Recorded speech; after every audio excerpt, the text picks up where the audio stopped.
బెంగుళూరులో ఒక కేఫ్‌లో నిమ్మరసానికి రూ. 17 గ్యాస్ బిల్ ఏసాడు. నిమ్మరసం 2 ఆర్డర్ ఇస్తే రూ. 358 దానికి అదనంగా ఏమొచ్చేసి రూ. 17 గ్యాస్ బిల్ వేశాడు. గ్యాస్ బిల్లు ఒక టిఫిన్‌కో లేకపోతే ఏదైతే మనం గ్యాస్‌తో ఉపయోగించి కొన్ని ఆహారం తయారు చేస్తామో దానికేస్తే ఓకే గాని, నిమ్మరసానికి ఏ విధంగా వేసాడో అర్థం కాక వాళ్ళు సరదాగా అది ఫోటో తీసి వాళ్ళ ఎక్స్‌లో పెడితే అది వాడి కొంప ముంచేసింది. ఆ కేఫ్ వాడి కొంప. వాళ్ళేం చేశారు, అది బాగా వైరల్ చేశారు. అది వైరల్ అయిపోవడంతో వెంటనే అక్కడ రాష్ట్ర ఆహార, పౌర సరఫరాల వినియోగదారుల హక్కుల కమిషన్ వరకు వెళ్ళిపోయింది. దాంతో వీళ్ళు కూడా చాలామంది మీరు సలహాలు ఇచ్చారు. మీరు వెళ్ళండి పర్వాలేదు.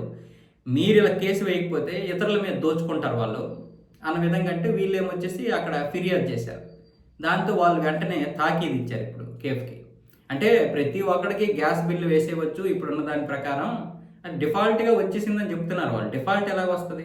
ఇప్పుడు మామూలుగా ఏదైనా వండిందనుకో టిఫిన్‌కో, లేకపోతే కాఫీకో, టీకో గ్యాస్ అంటే ఓకే గాని, దీనికి ఎలా డిఫాల్ట్ వస్తది? జ్యూస్‌కి వాడు డిఫాల్ట్ పెట్టడు కదా! ప్రతిదానికి డిఫాల్ట్ అంటే వినియోగదారులు అడగరు కాబట్టి, మూసుకొని ఇచ్చేస్తారు కాబట్టి. ఇంతకుముందు జీఎస్టీలు కూడా ఇలాంటివే జరిగాయి. జీఎస్టీల విషయంలో కూడా ఇలాంటి పద్ధతే జరిగింది. ఇప్పుడేమొచ్చేసి ఈ విధంగా గ్యాస్‌ని దోచేస్తున్నారు. దాంతో అంటే ఈ యొక్క భయాందోళనలు ప్రజలు గురవుతున్నారు కాబట్టి, పైగా ఇది అన్యాయమైనటువంటిది కాబట్టి వెంటనే వాళ్ళొచ్చి తాకీదులు ఇచ్చారు. ఇప్పుడు వాడికి దోల తీరిపోద్ది. ఎంతో కొంత కట్టాలి. ఫైన్ కట్టాలి కదా!